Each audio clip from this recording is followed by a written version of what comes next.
কিন্তু সেই মানুষগুলোর শাসন আমলে আমরা দেখেছি এই জাতির শ্রেষ্ঠ সেরা সন্তানেরা বাংলার জমিনে থাকতে পারে নাই। কথা বলেন ঠিক কিনা? তারা সূক্ষ্ম ষড়যন্ত্র করে আমাদের কলিজার টুকরা কোরআনের পাখি আল্লামাকে তারা শহীদ করে দিয়েছে। কথা বলেন ঠিক কিনা? তারা মনে করেছিল কোরআনের পাখিদেরকে আমরা চক্রান্ত করে করে শহীদ করে দেব, কোরআনের পাখিদেরকে আমরা বাংলাদেশ ছাড়া করব। আজকে বাংলার জমিনে পেকুয়াতে ইতিহাস সৃষ্টি হয়ে গেছে। কোরআনের মুফাসসিরদেরকে বাংলার জনতা কতটা পরিমাণ ভালোবাসে। কথা বলেন ঠিক কিনা? আসসালামু আলাইকুম ওয়া রাহমাতুল্লাহি ওয়া বারাকাতুহু। إن الحمد لله نحمده ونستعينه ونستغفره ونؤمن به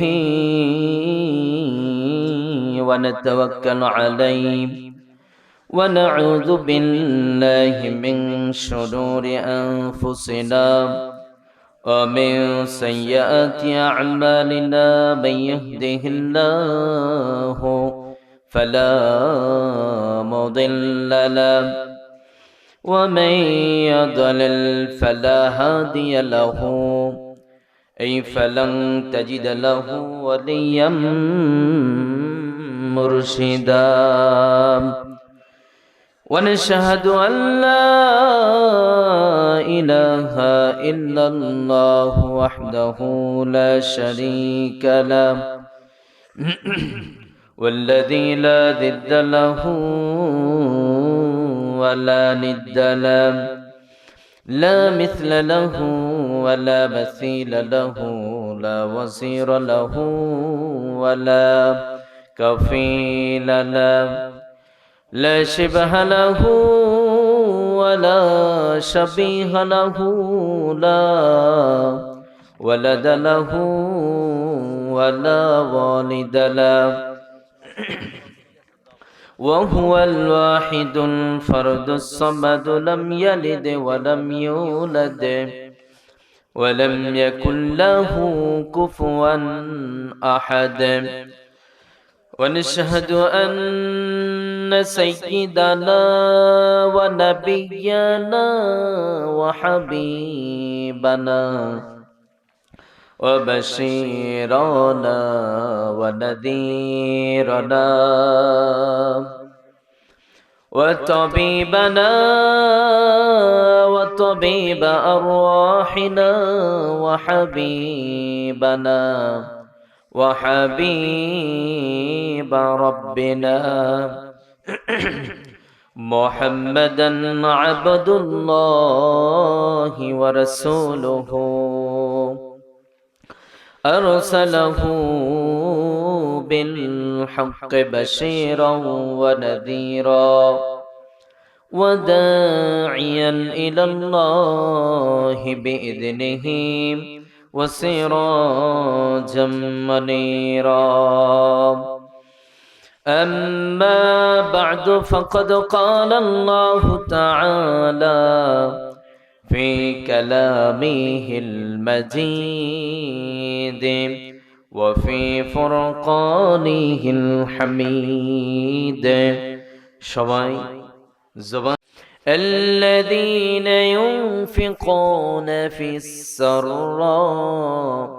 السراء والضراء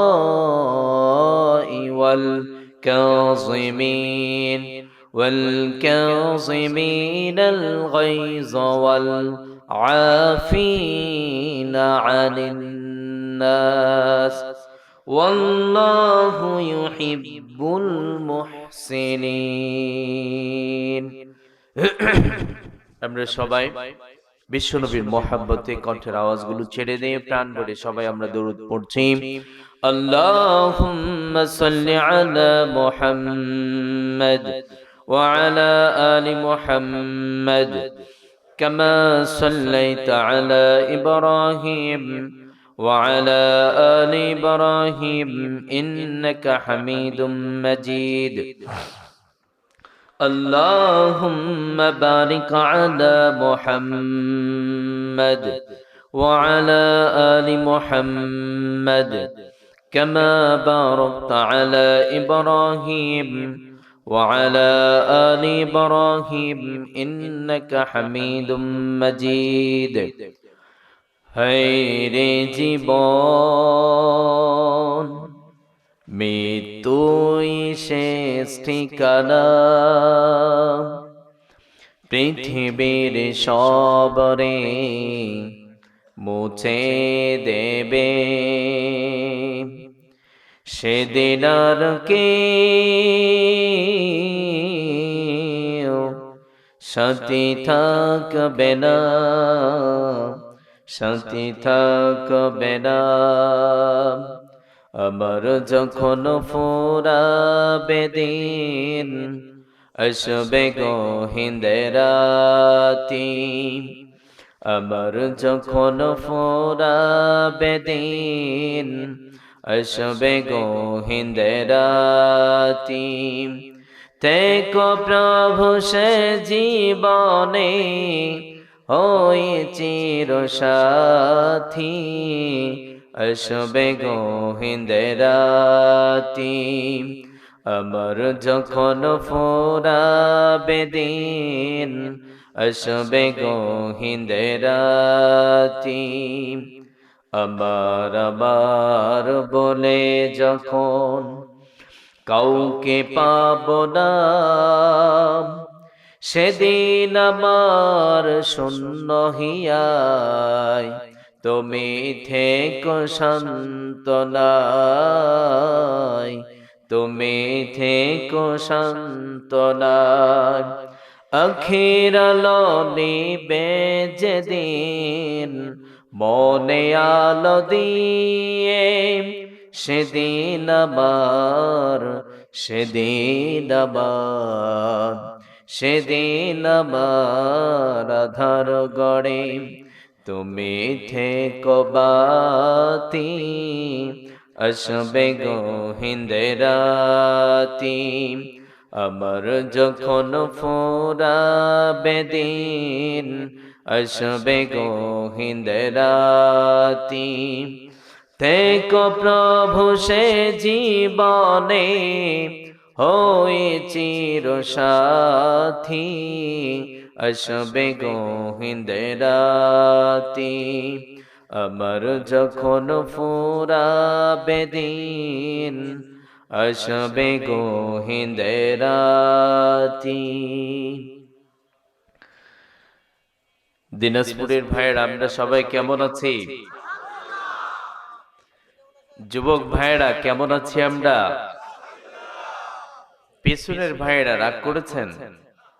পিছনের ভাইয়েরা কথা বলে না কেন? আমরা সবাই একটু আওয়াজ দেব, কেমন আছি আমরা সবাই? পিছনের যুবক ভাইয়েরা কেমন আছি আমরা?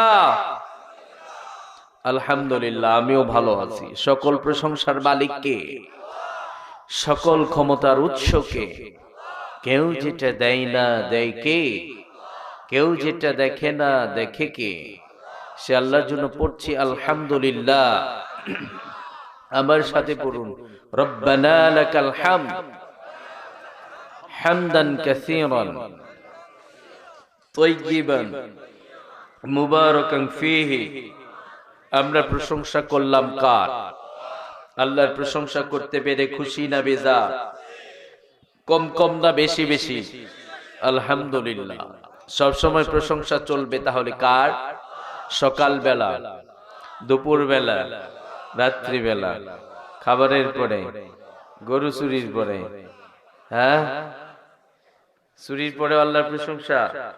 নো, ইসলাম চুরিকে বন্ধ করবার জন্য হাত কাটার বিধান দিয়েছেন। ওয়াসসারিকু ওয়াসসারিকাতু ফাকতাউ আইদিয়াহুমা জাযাআন বিমা কাসাবা নাকালাম মিনাল্লাহ। আল্লাহ বলছেন, গোলাম, যে ভূখণ্ডে চোর আছে, যে এলাকাতে চোর আছে, আবার এই বিধানটা কার্যকর করো, চোর আর খুঁজে পাওয়া যাবে? বাংলাদেশে তো চোর নাই, আছে কনকিডা? আপনাদের এই দিনাজপুর, বীরগঞ্জ এই অঞ্চলেও কি চোর আছে? হুজুর, মাঝে মধ্যে শখের বাইকটা নিজ মানে ডাইনিং রুম থেকে উড়াল দেয়, কথা কর না গা, এত ওদের সাহস। যারা এই দেখবেন যে নিজের বাড়ি থেকে একজনের বাইক আরেকজন নিয়ে চলে যায়, ওদের কত সাহস, তাই না? নিজের মনে করে। হ্যাঁ, বাংলাদেশ 95% মুসলমানের দেশ। এই দেশে মসজিদ, মাদ্রাসা, আলেম, সাধারণ মুসলমান, তার মানে ইসলাম প্রেমিকের কোনো অভাব নেই বাংলার জমিনে, কথা বলেন ঠিক কিনা? এই দেশেও যদি চোর থাকে তাহলে তো সমস্যা, কথা কন না গা ভাইজান। চোর বিডিআর দিয়ে, র‍্যাব দিয়ে, পুলিশ দিয়ে যত বাহিনী গঠন করবেন, চোর বন্ধ করা সম্ভব নয়, কথা বলেন না কা? বাংলাদেশে দুর্নীতি আছে না নাই? একটু বুঝবেন, উল্টা পাল্টা একজনও কমেন্ট করবেন না, তাহলে কিন্তু আল্লাহর কাছে জবাব দিতে হবে আপনাকে। আমার এই কথাগুলো যদি কেউ ভিন্ন অ্যাঙ্গেলে নিতে চান, মনে করেন হুজুর রাজনীতি শুরু করছে, তাহলে কিন্তু আল্লাহর কাছে হিসাব দিতে হবে। আপনারা বলুন, দুর্নীতি আমার দেশের জন্য হুমকি না? যারা দুর্নীতি করে আমার দেশের টাকা অন্য দেশে পাচার করে, ওরাই তো দেশপ্রেমিক। সবাই কথা কয় না, ওরা দেশপ্রেমিক না? তাহলে বাংলাদেশে দুর্নীতি আছে, দুর্নীতি বন্ধ করবার জন্য, দুর্নীতি মুক্ত একটা সমাজ গঠন করবার জন্য আরেকটা কমিশনার আছে, নাম কি? কি? দুর্নীতি দমন কমিশনার। কিন্তু আমরা দেখতে পাই এত দুর্নীতি দমন মানে কমিশনার গঠন করা হলো, পুলিশ, এই সেই কত কিছু আমরা গঠন করেছি, চোর বন্ধ হচ্ছে না, দুর্নীতি বন্ধ হচ্ছে না। কারণ মানুষের গড়া আইন দিয়ে এগুলো বন্ধ হয়নি। হতে পারেও যারা দুর্নীতি বন্ধ করবে ওরাই দুর্নীতি করে, দুর্নীতি বন্ধ করবে কে? হ্যাঁ, যাদেরকে গঠন করা হয়েছে, চোর ধরে ধরে চোরদের বিচার করবে, সমাজ থেকে দুর্নীতি মুক্ত করবে, ওরাই চুরি করে, তাহলে বাংলার জমিন থেকে কিয়ামত পর্যন্ত দুর্নীতিবাজ দূর হবে না, কথা বলেন ঠিক কিনা? দুর্নীতিবাজ দূর করতে হলে লাগবে কোরআন, কথা বলেন ঠিক কিনা? তাহলে বাংলার জমিনে চোর আছে, বলছিলাম চুরির পরে আল্লাহর প্রশংসা করা যাবে, বরং চোর আছে, ইসলাম বলে একজনের হাত কেটে দাও আর চোর খুঁজে পাওয়া যাবে না। আলহামদুলিল্লাহ, আমরা কোরআন দিয়ে রাষ্ট্র পরিচালনা করতে চাই, কোরআন দিয়ে আমরা জীবন গড়তে চাই। রাজি আছি না নাই? রাজি আছি না নাই? আমরা এই দেশটি স্বাধীন হবার পর থেকে একটু সময় দিবেন, 11টা বেজে যাচ্ছে, 10টায় উঠে দিলে 2 ঘন্টা, 12টা পর্যন্ত খুব সুন্দর একটা আলোচনা হয়। তো যাই হোক, একটু সময় দেবেন যুবক ভাইয়েরা। আজকে আলহামদুলিল্লাহ অনেক ভালো লাগছে যে মন খুলে দুটো কথা আমরা বলতে পারছি। আমরা বিগত সময়গুলোতে দেখেছি যাত্রাপালা ওপেন চলেছে, কিন্তু তাফসীর মাহফিলে কোরআনের মুফাসসির কোরআনের হক কথা বলতে পারতো না, কথা বলেন ঠিক কিনা? 90% মুসলমানের দেশে আমরা দেখেছি, যেই দেশটি আমরা স্বাধীন করেছি রক্ত দিয়ে, রক্তের নদী বইয়ে দিয়ে আমরা দেশটি স্বাধীন করেছি। আমরা তো সেই জাতি, যেই জাতি নিজের ভাষার জন্য জীবন দিয়েছে, কথা বলেন ঠিক কিনা? সেই স্বাধীন দেশে হিন্দু, মুসলিম, বৌদ্ধ সবাই সমান তালে চলে, কোনো সমস্যা, যে যার মতো ধর্ম পালন করবে, কোনো সমস্যা নেই। কিন্তু এই দেশে আমরা মনে করতাম 90% মুসলমানের দেশে যারা শাসনভার গ্রহণ করেছিলেন তারাও ছিল মুসলমান। তারা বলতো আমরা হজ করি, তারা বলতো আমরা প্রতিদিন তাহাজ্জুদ পড়ি, তারা বলতো আমরা প্রতিদিন নিয়মিত ফজরের সালাতের পরে কোরআন তেলাওয়াত না করা পর্যন্ত কোনো কাজ করি না। কিন্তু সেই মানুষগুলোর শাসন আমলে আমরা দেখেছি এই জাতির শ্রেষ্ঠ সেরা সন্তানেরা বাংলার জমিনে থাকতে পারে নাই, কথা বলেন ঠিক কিনা? তারা সূক্ষ্ম ষড়যন্ত্র করে আমাদের কলিজার টুকরা কোরআনের পাখি আল্লামাকে তারা শহীদ করে দিয়েছে, কথা বলেন ঠিক কিনা? তারা মনে করেছিল কোরআনের পাখিদেরকে আমরা চক্রান্ত করে করে শহীদ করে দেব, কোরআনের পাখিদেরকে আমরা বাংলাদেশ ছাড়া করব। আজকে বাংলার জমিনে পেকুয়াতে ইতিহাস সৃষ্টি হয়ে গেছে, কোরআনের বাংলার জনতা কতটা পরিমাণ ভালোবাসে, কথা বলেন ঠিক কিনা? আজকে কক্সবাজারে প্রমাণ হয়ে গেছে আমাদের কলিজার টুকরা আল্লামা ডক্টর মিজানুর রহমান আজহারি হাফিজাহুল্লাহকে দেখার জন্য তারা কোরআন থেকে কথা শোনার জন্য মানুষের ঢল শুরু হয়ে গেছে, কথা বলেন ঠিক কিনা? আমরা দেখেছি রাজনৈতিক মঞ্চগুলোতে পোলাও বিরিয়ানি এই সেই দিয়েও মানুষ তারা জোগাড় করতে পারে না, কিন্তু আমরা পেকুয়াতে দেখলাম 2 দিন 3 দিন আগে থেকেই মুফাসসিরকে দেখার জন্য, কোরআন এবং সুন্নাহর তত্ত্ববহুল আলোচনা শুনবার জন্য যুবক ভাইয়েরা সেখানে ঢল নামিয়েছে, কথা বলেন ঠিক কিনা? আপনারা বলুন তো, কোরআনের সাথে যার সম্পর্ক থাকবে তার দাম বাড়িয়ে দেবেন একজন, তিনি কে? তিনি কে? ইতিপূর্বে আমরা ভেবেছিলাম তারা মনে হয় কোরআন বন্ধ করে দেবে, কোরআনের হক কথা মনে হয় আমরা আর বলতে পারবো না, কিন্তু কোরআনের বিজয়ী দেবেন একজন, তিনি কে? কোরআন নাজিল করেছেন কে? ইন্না নাহনু নাযালনা যিকরা ওয়া ইন্না লাহু লাহাফিজুন। আল্লাহ বলছেন কোরআন আমি নাজিল করেছি, এর হেফাজতের দায়িত্ব আমি আল্লাহ নিজেই নিয়ে নিয়েছি। সুবহানাল্লাহ। প্রিয় ভাইয়েরা আমার, অনেকে উল্টাপাল্টা ভাবতে পারেন আমরা রাজনীতির কথা, ওই রাজনীতির কথা কোথাও আমি বলি না যে রাজনীতি করে পেটনীতি করে, কথা বলেন ঠিক কিনা? রাজনীতির নাম দিয়ে পেটনীতি করে, রাজনীতির নাম দিয়ে যারা দেশের টাকা বাহিরে পাচার করে বাড়ি গাড়ি করে, ওটাকে রাজনীতি বলে না, ওটাকে ডাকাতি বলবেন, ওটাকে চুরি বলবেন, কথা বলেন ঠিক কিনা? রাজনীতি হচ্ছে রাতের অন্ধকারে ঘুরে ঘুরে মানুষের মুখে খাবার উঠিয়ে দেওয়া, অসুস্থ মানুষকে চিকিৎসা দেওয়া। আল্লাহ সুবহানাহু ওয়া তাআলা যেন আগামীর বাংলাদেশ কোরআনের বাংলাদেশ হয়, আমরা চাই কি চাই না? আমরা চাই কি চাই না? আমরা অনেক দেখেছি, অনেক দেশ প্রেমিক দেখেছি, দেশের প্রেম বলে বলে যারা মনে করতো এই দেশটা আমার বাপ দাদার টাকা দেখে না, হুজুররা সব পাকিস্তানি, আমরা সব বাঙালি, কিন্তু ওরা শুধুমাত্র এই দেশটি স্বাধীন শাসন করেছে দাদা বাবুদেরকে খুশি করবার জন্য, কথা বলেন ঠিক কিনা? কথা বলেন ঠিক কিনা? যুবক ভাই যারা আছেন, তুমি আগামীর বাংলাদেশ, তুমি ভালো করে পড়াশোনা করো, কারণ আমার ভালো ডাক্তারের প্রয়োজন আছে, কথা বলেন ঠিক কিনা? যেই সময় ডাক্তাররা সেবার নাম দিয়ে ডাকাতি করে, ঠিক ওই সময় আগামীর বাংলাদেশ এই যুবকগুলোতে কাজে লাগাতে হবে, কথা বলেন ঠিক কিনা? যুবক ভাইরা, আমার দেশটি স্বাধীনতা হারাচ্ছিল, আমার দেশটি পথ হারাচ্ছিল, আমরা মনে করছিলাম যে এই স্বাধীন দেশে জবানের স্বাধীনতা ছিল না, কথা বলেন ঠিক কিনা? হক কথা আপনি আমি বলতে পারতাম না, আমরা হুজুররা যখন হক কথা বলতাম তখন একদল মানুষ বলে হুজুর চুপ করেন, খবর আছে কিন্তু। আয়না ঘর আছে না নাই? আচ্ছা, আয়না ঘরে কি করা হয়? ওখানে কি ওই চতুর সাইড দিয়ে শুধু নিজের অল বডিটা দেখা যায় এরকম একটা না, আয়না ঘর এমন একটা সেল, যেই সেলে একটা মানুষ মরার আগে তার চেয়ে ভয়ঙ্কর আযাব সেখানে ভোগ করে, কথা বলেন ঠিক কিনা? শুধু তাই নয়, আমরা নিউজে দেখেছি শুনেছি ওখানে মানুষকে এতটা পরিমাণ জ্বালা যন্ত্রণা দেয়া হতো, একজন মানুষকে এতটা কষ্ট দেয়া হয়েছে, স্বাধীন দেশে আমরা একটা কল্পনাও করতে পারি না। সেখানে তাকে কষ্ট দেওয়া হচ্ছে লং টাইম, সেখান থেকে বের করে তাকে হত্যা করে পেটের নাড়ি ভুঁড়ি বের করে পেটের মধ্যে পাথর ঢুকিয়ে দিয়ে সমুদ্রের মধ্যে ডুবিয়ে দেওয়া হয়েছে। এটা মানুষের কাজ হতে পারে না, কথা বলেন ঠিক কিনা?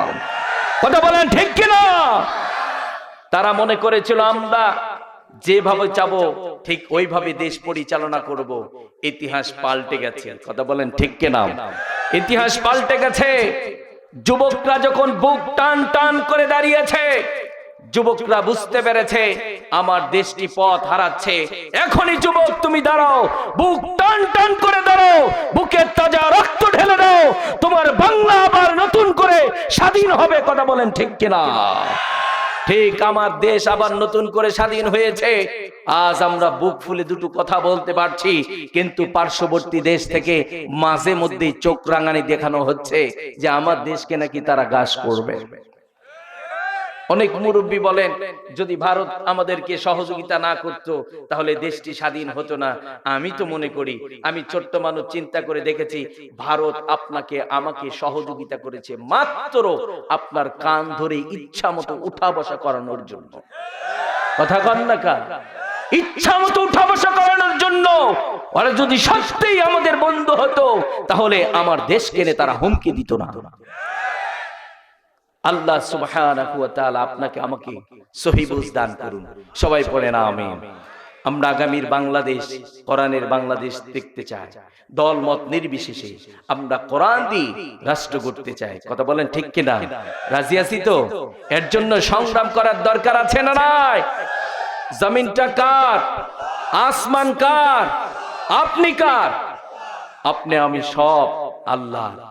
কিন্তু আল্লাহর জমিনে একদল মানুষ এখনো আল্লাহর কথাগুলো বলতে দিচ্ছে না, অনেক জায়গায় বাধার সৃষ্টি করছে। আমরা তাদেরকে বলছি, ভাই এই দুনিয়ার অল্প কিছু হায়াতের জন্য আখিরাত নষ্ট করিও না, আখিরাত হারায়ও না, ফিরে আসো, কোরআনের পথে ফিরে আসো। কথা বলেন ঠিক কিনা? যুবক ভাই যারা আছেন, নিয়মিত কোরআন পড়তে হবে, কোরআন বুঝতে হবে। আজ বড় কষ্ট হয়, মুসলমানের সন্তানরা কোরআন পারে না। কথা কন না কা? অনেকে বলেন হুজুর জিহাদ জিহাদ জিহাদ চাই, জিহাদ করে বাঁচতে চাই, আমরা কোরআনের বিজয় চাই।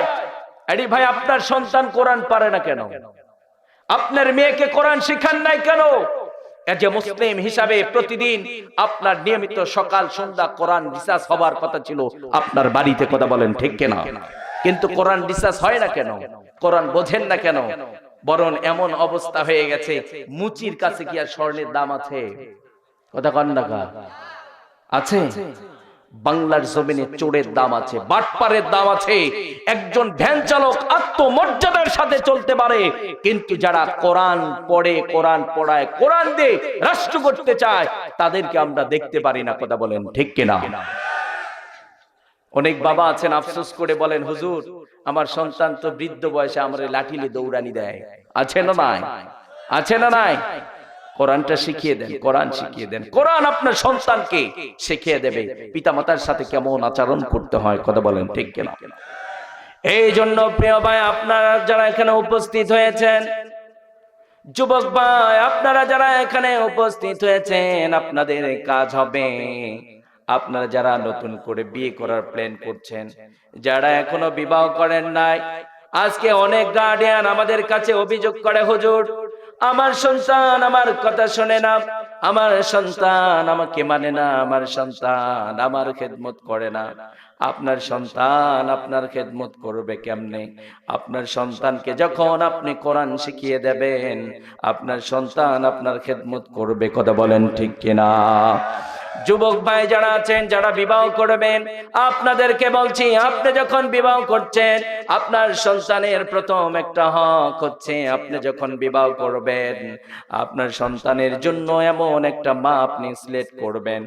আপনার মেয়ের জন্য এমন একটা পরহেজগার, মুত্তাকি পরহেজগার একটা মা আপনি সিলেক্ট করবেন, যেই মা পর্দা করে চলে, যেই মা নামাজ পড়ে, যেই মা নিয়মিত কোরআন পড়ে। আপনারা বলুন তো, যেই মেয়েটি নিয়মিত কোরআন পড়ে, যেই মেয়েটি পর্দা করে চলে, আপনি যখন এরকম একটা মেয়েকে বিয়ে করবেন, মেয়ের বিয়ের পরে আপনার সন্তান দুনিয়ার বুকে আসবে, মাকে দেখে দেখে কন্যা সন্তানটি পর্দা শিখবে। কত বলেন ঠিক কিনা?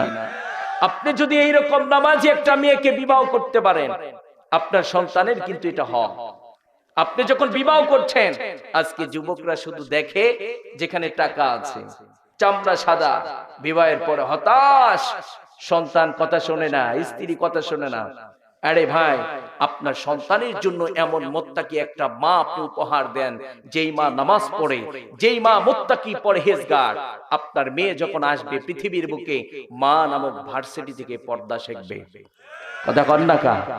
আপনারা বলুন তো, মহিলা প্যান্ডেল আছে না, মায়েদের সংখ্যা মনে অনেক বেশি, আমি শুনলাম। আজকে আমাদের বোনেরা পর্দা করতে চায় না, আমাদের বোনেরা নিয়মিত তারা ইসলাম রিসার্চ করে না, তারা কোরআন পড়ে না, আজকে আধুনিকতার নাম দিয়ে মুসলিম নারীরা নিজেদের পোশাক আশাক খাটো করে কিভাবে নিজেদেরকে নগ্নতার অলঙ্গপনায় ভাসিয়ে দেয়া যায় সেই স্লোগান আর সেই চেষ্টাই করছে, কথা বলেন ঠিক কিনা? কিন্তু রব্বুল আলামিন বলছেন, মুসলিম নারীরা, তোমরা যখন তোমাদের প্রয়োজনে ঘর থেকে বের হবা, সেই মূর্খতার যুগে নারীদের মতো তোমাদের বিউটি, তোমাদের সৌন্দর্যগুলোকে তোমরা ওপেন করে দেবে না। তোমরা যখন ঘর থেকে বের হবা তখন তোমরা পর্দা করে নেবা। রব্বুল আলামিন বলছেন, ওয়াকারনা ফি বুয়ুতিকুন্না ওয়ালা তাবাররাজনা তাবাররুজাল জাহিলিয়াতিল উলা। রব্বুল আলামিন বলছেন, ও মুসলিম নারীরা, তোমরা যখন তোমাদের প্রয়োজনে ঘর থেকে বের হবা, তোমরা সেই মূর্খতার যুগের নারীদের মতো তোমাদের বিউটি, তোমাদের সৌন্দর্যগুলোকে তোমরা ওপেন করে দেবে না।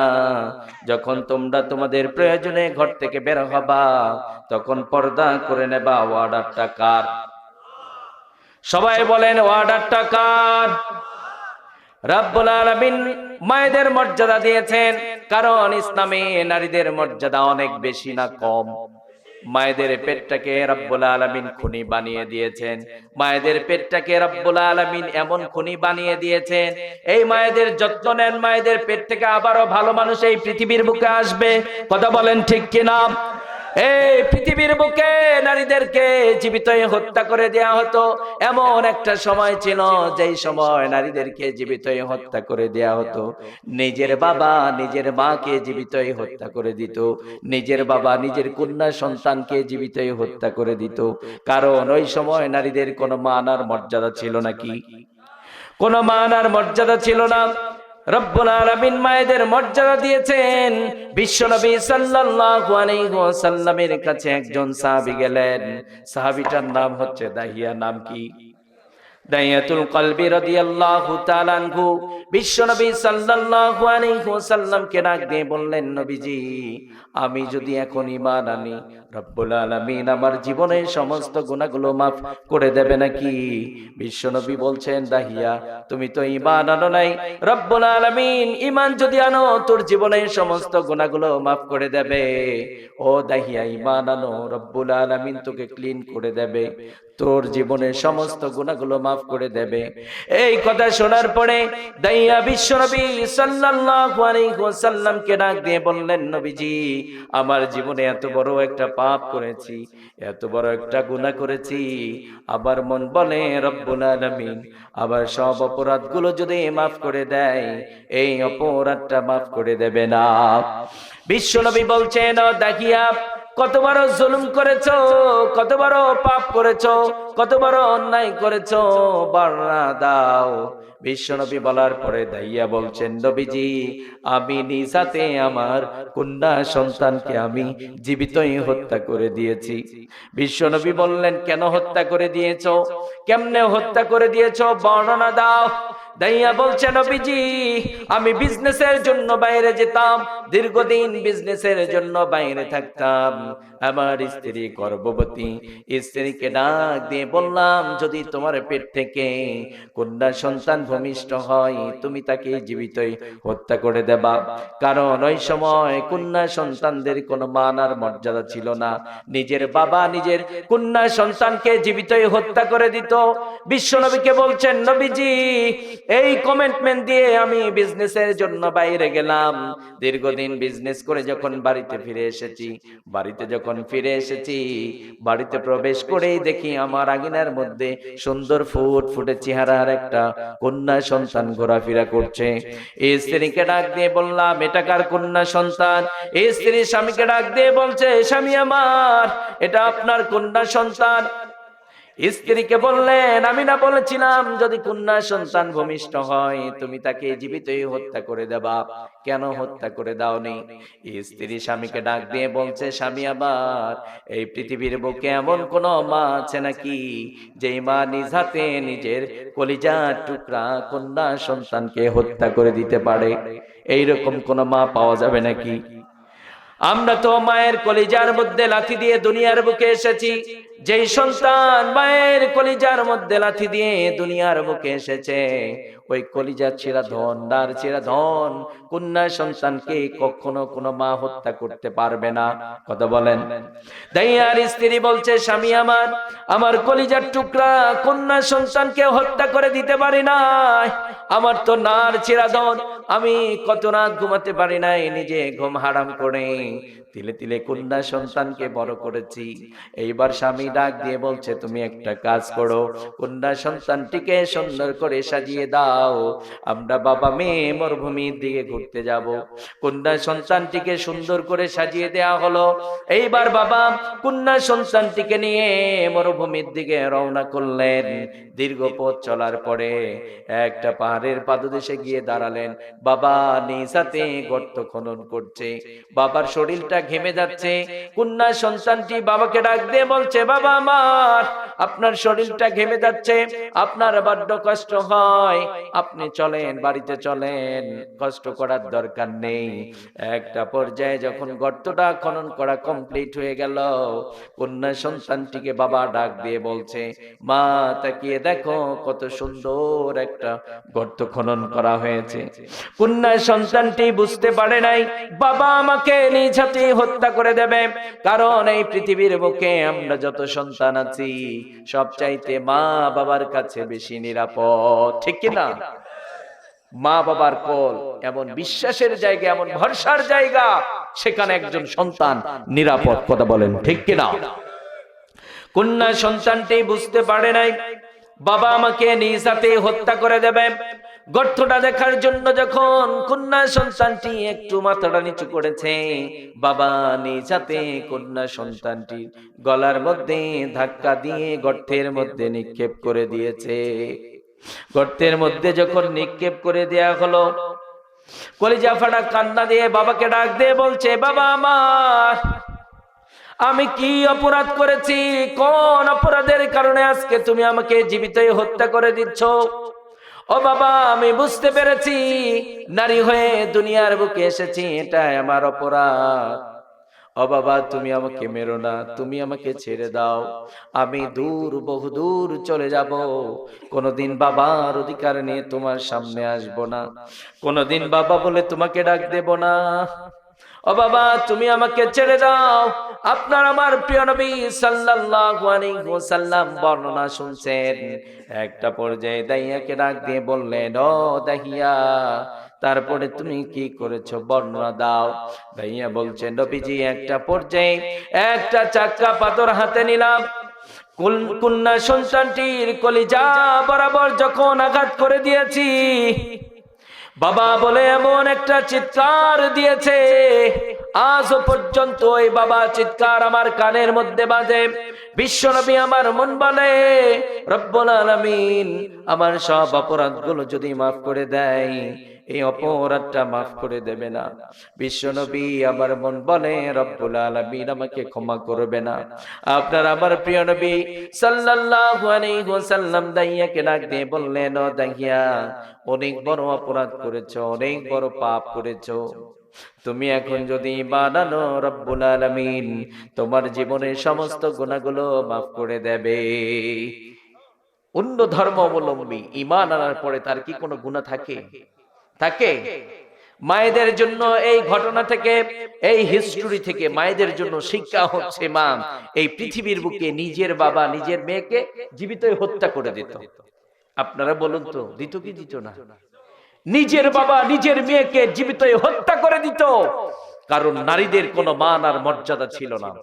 ইসলাম দিয়েছে মায়েদের মর্যাদা। ঠিক ওই সময় ইসলাম মায়েদেরকে মৃত্যুর হাত থেকে বাঁচিয়ে দিলেন। বিশ্বনবী বললেন, যার একটা কন্যা সন্তান তার একটা জান্নাত। সুবহানাল্লাহ কয় না? যার প্রথম সন্তান হয় কন্যা সন্তান, রহমত এবং বারাকা কম না বেশি? কম না বেশি? বেশি। যেখানে রহমত বেশি, বারাকা বেশি, সেখানে তো খুশির খবর, কয় না কথা? সেখানে খুশির খবর না কষ্ট পাবার বিষয়? খুশির খবর। কিন্তু আমরা কন্যা সন্তান হবার পরে দেখা যায় চেহারা কালো হয়ে যায়, আছে না নাই? কারণ আমার সমাজ বলে নারী অধিকারের কথা, নারী অধিকারের কথা বলে নারীদেরকে ঘর থেকে বের করে নারীদেরকে তারা ভোগ করে, কিন্তু নারীর অধিকার প্রতিষ্ঠিত করতে পারে নাই। কথা বলেন ঠিক কিনা? 90% মুসলমানের দেশে আজও বাংলার জমিনে যৌতুকের জন্য একজন মেয়েকে মার খেতে হয়। কথা কয় না কা? আগামীকাল থেকে বাংলার জমিনে কোরআন দিয়ে যদি রাষ্ট্র পরিচালনা হয় আর পার্লামেন্ট থেকে যদি আইন জারি করা হয়, যারা যৌতুক নিয়ে বিয়ে করবে তাদেরকে ধরো, জেলের মধ্যে আবদ্ধ করো, 5 বছরের জেল দাও, 2 লক্ষ টাকা জরিমানা করো। আপনারা বলুন তো যৌতুক আর কেউ নেবে? নেবে? অথচ আমরা বিভিন্ন জায়গায় বলে বেড়াচ্ছি যৌতুক বন্ধ করতে হবে, যৌতুক নেওয়া যাবে না। যুবক ভাই যারা আছেন, আপনারাই পারেন এই যৌতুক বন্ধ করতে। আপনারা আগামীকাল আপনাদের গ্রামে 100 জন যুবক সংঘবদ্ধ একটা প্ল্যাটফর্ম গড়ে তোলেন, যাদের কাজ হবে আমার এই গ্রামে কোন যুবক যদি বিয়ে করতে চায়, যৌতুকের কথা বললেই ওরে ধরে গাছের সাথে বাঁধবেন। আগে কি করবেন? কি করবেন? গাছের সাথে বেঁধে রাখবেন আর প্রশাসনকে বাধ্য করবেন। আপনারা বাল্য বিবাহের আইন করে নির্দিষ্ট একটা বয়স সীমা বেঁধে দিয়েছেন, সেখানে গিয়ে আপনারা একটা মেয়ের 18 বছর হয় নাই, একটা ছেলের পূর্ণ বয়স হয় নাই, আপনার বাল্য বিবাহের আইন আছে না নাই বাংলাদেশে? আছে না নাই? যখন দেখা যায় এই বয়স সীমা তার কম পূর্ণ হয় নাই, তার আগে বিবাহ হইলে প্রশাসন অনেক সময় গ্রেফতার করে কি করে না? করে কি করে না? প্রশাসনের ভাইদেরকে বলছি, আপনারা ওই জায়গাগুলোতে গিয়ে আপনারা ভেরিফাই করছেন, বাংলার প্রতিটা গ্রামে গ্রামে আপনাদেরকে অভিযান চালাতে হবে। যারা যৌতুক নিয়ে বিয়ে করবে তাদেরকে ধরে ধরে জেলের মধ্যে আবদ্ধ করতে হবে। কথা বলেন ঠিক কিনা? কারণ যৌতুক নারী নির্যাতন বাড়িয়ে দিয়েছে। অনেক পুরুষ আছে 2-3টা সন্তান হয়ে গেছে, তারপরও বউকে যৌতুকের জন্য মারে। এইরকম পুরুষ আছে না নাই? আছে না নাই? আর মায়েরা তাদের কথা শুনে ঘর থেকে বের হওয়া শুরু করেছে। তারা মনে করছে আমাদের দাম ঘরের মধ্যে থাকলে আর বাড়বে না, পুরুষের পাশাপাশি আমাদেরকেও কাজ করতে হবে। আছে না নাই? আছে না নাই? যুবক ভাই, বোনকে পর্দা করাতে হবে, রাজি আছি তো? যারা বিয়ে করেছেন স্ত্রীকে পর্দা করাবো, রাজি আছি তো? পর্দা করা, কারণ নারী আত্মমর্যাদা হচ্ছে পর্দার মধ্যে।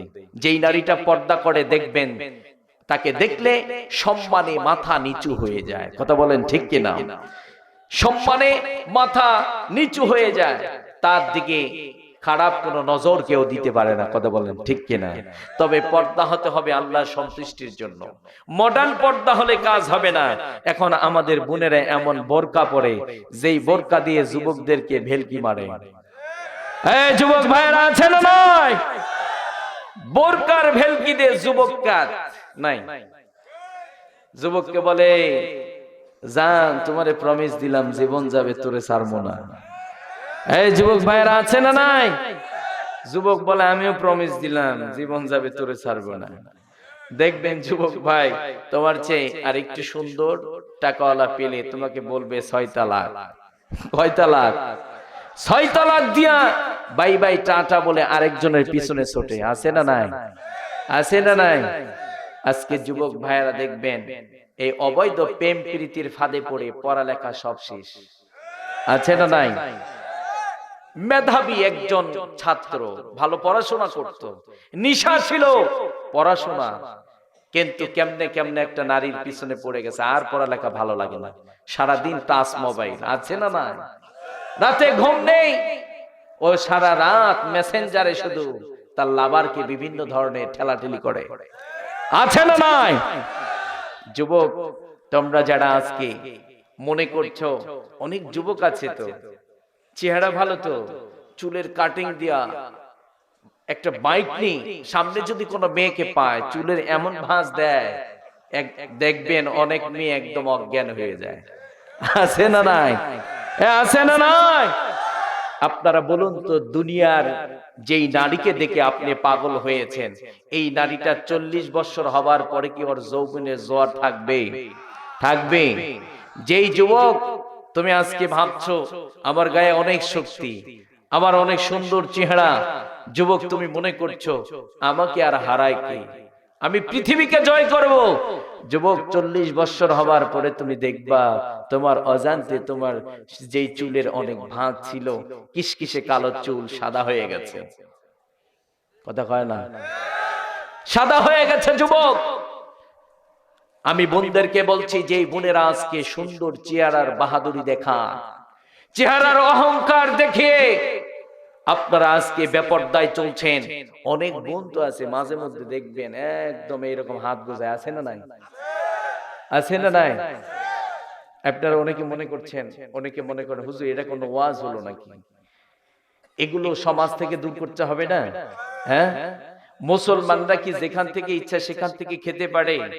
মুসলমানরা কি অন্যের মতো যেমনি ইচ্ছা ঠিক তেমনি কি সাজতে পারে? পারে? পারে না।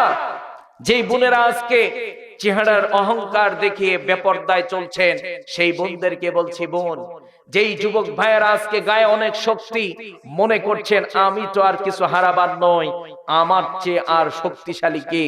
যুবক ভাই 40 বছর হবার পরে মাথার চুলটা যখন পেকে যাবে, পাঞ্জাতে আর জোর থাকবে না, মাজা আগের মতো আর চলবে না, আপনাকে বলছি বোন, আপনাকে বলছি, চ্যালেঞ্জ, পৃথিবীর এমন কোন ব্যক্তি নেই তোমার হারানো যৌবনকে আর ফিরিয়ে দিতে পারে। কথা গন্নাকা। আল্লাহ সৃষ্টি করেছেন, আপনি যখন ছোট্ট ছিলেন, বিরক্ত হচ্ছেন আপনারা? গলাটা প্রচুর টানতেছে ভাই, গলা একদম শুকিয়ে ফেলছে আমার। গলা এত টানতেছে কেন? গলা টানলে তো কথা বলতে পারবো না, গলা একদম শুকিয়ে যাচ্ছে আমার। আপনারা কি বিরক্ত হচ্ছেন? আর কিছুক্ষণ চলবে? মানে আমি আপনাদেরকে বুঝাতে চাচ্ছি, মুসলমানের মেয়েরা ডাক্তার হবে, মাস্টার হবে, মুসলমানের সন্তানরা ছেলেরা ডাক্তার হবে, মাস্টার হবে, ইঞ্জিনিয়ার হবে, কোনো সমস্যা নেই। কিন্তু ওরা কোরআনুল কারীম এবং বিশ্বনবীর সুন্নাহর গভীর জ্ঞান তাদের মধ্যে থাকবে। কিন্তু আজকে আমরা মুসলমান ইংলিশ পারি, কোরআন পারি না। কয় না কে কথা? আমরা আজকে বাংলা পারি, কোরআন পারি না। এটা কি মুসলমান নাকি? কে বলেছে মুসলমান আপনি? আজকে যুবক ভাইরা এই যে বসে আছে, আমি যদি একটা একটা করে পরীক্ষা নেই, ওনাকে যদি আমি জিজ্ঞেস করি আপনি মুমিন না, আপনি মুসলমান না, আপনি ঈমানদার না, উনি বলবে হ্যাঁ লাব্বাইক, আমি তো মুসলমান, আমার বাবা মুসলমান, আমিও মুসলমান। আমি যদি বলি কেমনে মুসলমান বলো তো? আচ্ছা আপনারা বলুন, মুসলমান কি এমন কোন সাবজেক্ট, এমন কোন বিষয় শুধু বললেই মুসলমান হয়ে যাওয়া যায়? ঈমান এমন কোন বিষয় আমি বললাম আমি ঈমানদার, হয়ে গেলেন ঈমানদার? আপনি ঈমানদার, আপনি স্বীকৃতি দিবেন আমার রব আল্লাহ, বিশ্বাস করবেন আমার রব আল্লাহ, আপনার জীবনের প্রতিটা কাজ হবে সেই রবের বিধান দিয়ে। কথা বলেন ঠিক কিনা? আজ 95% মুসলমানের দেশে আমরা বলছি আমরা মুসলমান, আমরা ঈমানদার। আপনি সুদি কারবারি করেন কেমনে? কথা কয় না? ঈমানদার হলেন কেমনে? হ্যাঁ, শুধু মাঝে মধ্যে একটু হুঙ্কার দিয়ে কি ঈমানদার? জান্নাতে যাওয়া যাবে? এত সস্তা নো। যুবক ভাই এই জন্য বলছি, আপনাদেরকে বলছি, আপনারা ডাক্তার হন, মাস্টার হন, কোনো সমস্যা নেই, তবে সবকিছুর আগে আপনাকে কোরআন এবং সুন্নাহ শিখতে হবে। আমরা রাজি আছি তো? রাজি আছি তো? সন্তানগুলোকে কোরআন শিক্ষা দেব, রাজি আছি তো? কোরআন প্রতিটা শিক্ষার সঠিক ব্যবহার শিখিয়ে দেবে। আপনি ডাক্তার হবার পরে আপনি ডাকাতি করবেন না, কোরআন ইনসাফ শিখিয়ে দেবে। কোরআন সন্তানকে শিখিয়ে দেবে পিতামাতার কিভাবে খেদমত করতে হয়। কথা বলেন ঠিক কিনা? বোনদেরকে বলছি, বোন, ইসলাম দিয়েছে আপনাদের মর্যাদা। একটা নারীকে ইসলাম 3 ভাবে মর্যাদা দিয়েছেন। কয় ভাবে? 3 ভাবে মর্যাদা দিয়েছেন। একটা নারীকে ইসলাম ছাড়া মায়েদের মর্যাদা আর কেউ দিতে পারে নাই। সেই নারীদেরকে আপনারা যদি যত্ন না নিতে পারেন, তাদের পেট থেকে আর ভালো মানুষ আসবে না। কথা বলেন ঠিক কিনা? আমরা যেন মায়েদের যত্ন নিতে পারি। আগামীর বাংলাদেশে যারা রাষ্ট্র ক্ষমতায় আসবে, আমরা তাদেরকে বলতে চাই, আর আমরা চাই সংগ্রাম করে হলো কোরআনকে বাস্তবায়ন করেই ছাড়বো ইনশাআল্লাহ। আগামীর বাংলাদেশে পার্লামেন্ট থেকে পর্দার আইন জারি হবে। বেপরদায় কোন মুসলমানের সন্তান চলতে পারবে না। কথা বলেন ঠিক কিনা?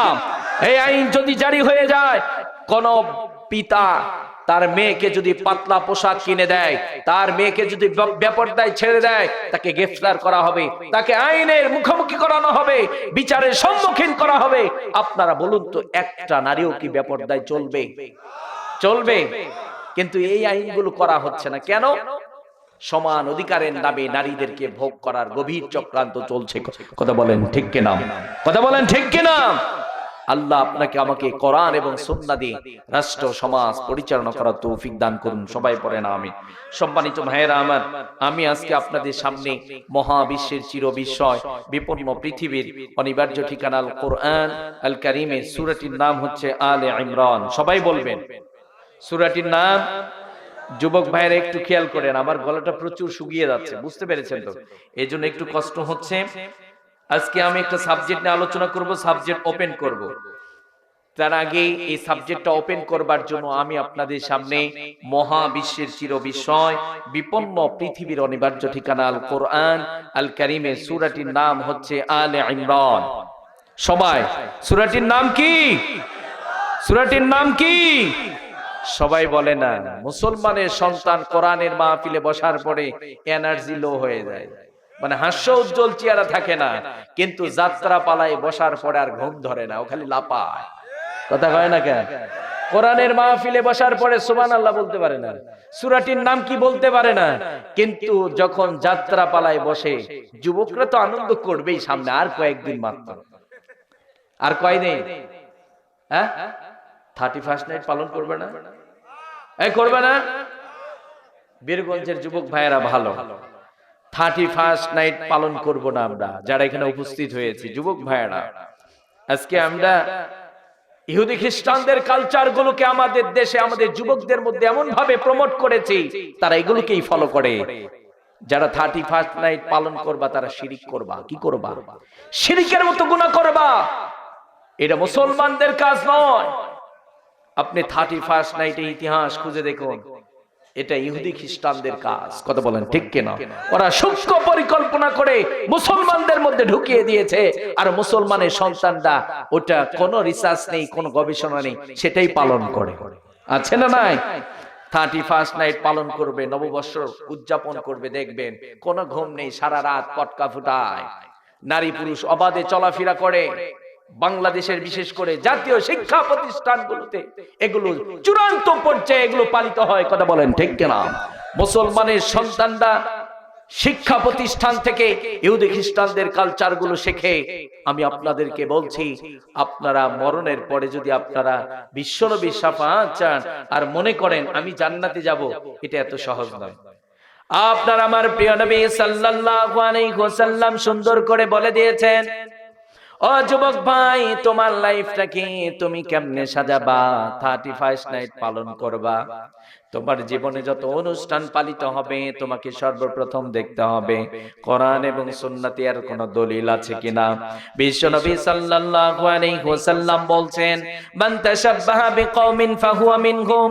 বিশ্বনবী সাল্লাল্লাহু আলাইহি ওয়াসাল্লাম বলছেন, ও আমার উম্মতেরা, দুনিয়ার বুকে তোমরা যাদেরকে ফলো করবা, দুনিয়ার বুকে যাদেরকে তোমরা মডেল মেনে নেবা, দুনিয়ার বুকে যেই কওমকে তোমরা ফলো করে চলবা, কিয়ামতের ময়দানে তাদের সাথেই তোমাদের হাসর হয়ে যাবে। ঠিক কি না? দুনিয়াতে আপনি ইহুদি খ্রিস্টানদের মতো খাইলেন, ইহুদি খ্রিস্টানদের মতো চুল কাটলেন, ইহুদি খ্রিস্টানদের সম্পূর্ণ কাজগুলোকে আপনি ফলো করলেন, বিশ্ব নবীকে মডেল হিসাবে নিলেন না। মরণের পরে যদি আপনি বিশ্ব নবীর শাফাআত চান, এটা কি মামার বাড়ির আবদার চাইলেই পাওয়া যাবে? ওমা আতাকুমুর রাসূলু ফাখুযুহু ওমা নাহাকুম আনহু ফান্তাহুন ওয়াত্তাকুল্লাহ ইন্নাল্লাহা শাদীদুল ইকাব। রব্বুল আলামিন বলছেন, আমার বিশ্ব নবী তোমাদেরকে যা দিয়েছে তোমরা তা ধরো। কি করো? বিশ্ব নবী যা দিয়েছেন, বিশ্ব নবী বলেছেন তোমরা এইভাবে নামাজ আদায় করো, ঠিক ওইভাবেই নামাজ আদায় করতে হবে। বিশ্ব নবী বলেছেন, তুমি মুসলিমের সন্তান, তুমি যখন বিবাহ করবা, ইহুদি খ্রিস্টানদের মতো হিন্দুয়ানি কালচার দিয়ে তুমি বক্স বাজিয়ে বাজিয়ে নৃত্য করে তুমি বিবাহ অনুষ্ঠান পালন করতে পারবা না। আপনি চাইলেই করতে পারবেন না, আপনাকে জানতে হবে বিশ্ব নবী কিভাবে বিবাহের আদর্শ শিখিয়ে গেছেন। কথা বলেন ঠিক কিনা? এই জন্য বিশ্বনবী বলেছেন, তোমরা দুনিয়াতে যাদেরকেই ফলো করবা তাদের সাথেই তোমার হাসর হবে। রব্বুল আলামিন বললেন, ওমা আতাকুমুর রাসূলু ফাখুযুহু ওমা নাহাকুম আনহু ফান্তাহুন ওয়াত্তাকুল্লাহ ইন্নাল্লাহা শাদীদুল ইকাব। আল্লাহ বলছেন, আমার বিশ্বনবী তোমাদেরকে যা দিয়েছেন তোমরা শক্ত করে ধরো। কি করো? শক্ত করে ধরো। দিনের ব্যাপারে মন গড়া কোনো কিছু চলবে না। বিশ্বনবী যা দিয়েছেন তা জীবনে বাস্তবায়ন করতে হবে। বিশ্বনবী যা নিষেধ করেছেন তা ছেড়ে দিতে হবে। আল্লাহ বলছেন খবরদার, এর ব্যতিক্রম করা যাবে না। ওয়াত্তাকুল্লাহ, আমি রবকে ভয় করো। ইন্নাল্লাহা শাদীদুল ইকাব, যদি তোমরা এর উল্টা পাল্টা কিছু করেই ফেলো, আমাকে যদি তোমরা ভয় না করো, তাহলে আমার আযাব, আমার পাকড়াও বড় কঠিন শক্ত। কথা বলেন ঠিক কিনা? তাহলে জীবনের প্রতিটা কাজ হবে আল্লাহর হাবিব সাল্লাল্লাহু আলাইহি ওয়াসাল্লামের সুন্নাহ মোতাবেক। রাজি আছি তো? আল্লাহ কবুল করুন। প্রিয় ভাইয়েরা আমার, আজকে আলোচনার সাবজেক্ট হচ্ছে আমরা যারা এখানে উপস্থিত হয়েছি, আমরা সবাই আল্লাহর প্রিয় গোলাম হতে চাই কি চাই না? আল্লাহর প্রিয় গোলাম যারা হবে, আল্লাহ যাদেরকে ভালোবাসেন তাদের কিছু কার্যক্রম আল্লাহ সুবহানাহু ওয়া তাআলা সূরা আলে ইমরানের 133 134 নাম্বার দুটো আয়াতে কারিমার মধ্যে আল্লাহ সুবহানাহু ওয়া তাআলা আল্লাহর প্রিয় গোলামদের পরিচয় উঠিয়ে দিয়েছেন।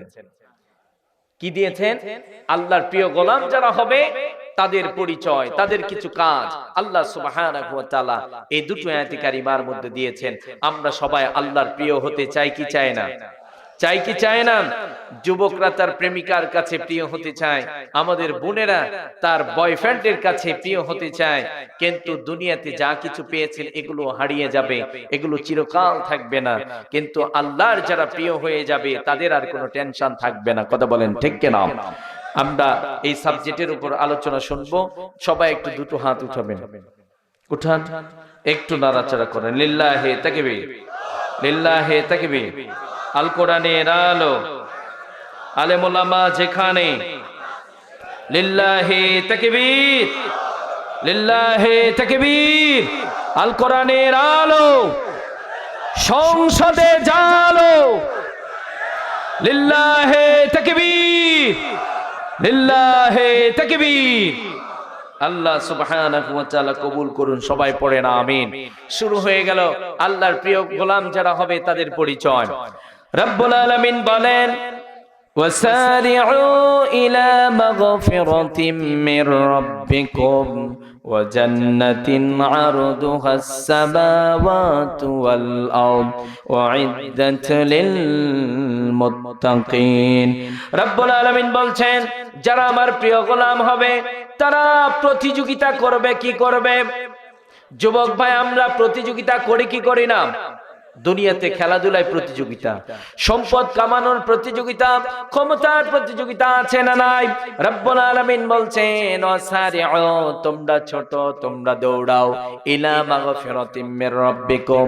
রব্বুল আলামিন বলছেন, ও গোলাম, তোমরা প্রতিযোগিতা করো, তোমাদের রবের কাছ থেকে ক্ষমা নেওয়ার প্রতিযোগিতা তোমরা করো। কিসের প্রতিযোগিতা? কিসের? আমাদের গুনাহ আছে, আমাদের গুনাহ আছে না নাই? আমাদের গুনাহ আছে, এই জন্য আমাদের রবের কাছ থেকে ক্ষমা নেওয়ার প্রতিযোগিতা করব। এই জন্য রব্বুল আলামিন বললেন, ও গোলাম, তোমরা প্রতিযোগিতা করো, সম্পদ পাওয়ার প্রতিযোগিতা করবা, ক্ষমতা পাওয়ার প্রতিযোগিতা করবা। এগুলো ফুরিয়ে যাবে, এগুলো কবরে যাবে নাকি? সম্পদ কবরে নিয়ে যেতে পারবেন নাকি? রব্বুল আলামিন বলছেন, ও গোলাম, দুনিয়া পাওয়ার প্রতিযোগিতা করিও না। দুনিয়ার এই চাকচিক্যের মোহে পড়ে তোমরা আখিরাতকে নষ্ট করে দিও না। তোমরা প্রতিযোগিতা করো ইলা মাগফিরাতিম মির রাব্বিকুম, তোমরা তোমাদের রবের কাছ থেকে ক্ষমা নেওয়ার প্রতিযোগিতা করো।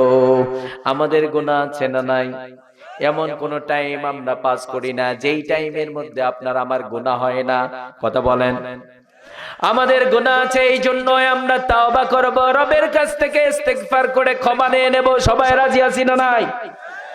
অনেক যুবক ভাই আজকে হতাশ হয়ে গেছেন, হুজুর অনেক গুনাহ করে ফেলেছি, আমি তো জিনা করেছি, আমি তো অনেক নাফরমানি করেছি, রব্বুল আলামিন আমার অপরাধগুলো maaf করে দেবে নাকি? রব্বুল আলামিন বলছেন, ও গোলাম, কত গুনাহ করেছিস? উহুদ পাহাড় পরিমাণও যদি গুনাহ করে ফেলো, তাওবার মতো তাওবা করো। রব্বুল আলামিন বলছেন, ও গোলাম, তোর জীবনের সমস্ত গুনাহগুলো আমি maaf করে দেব।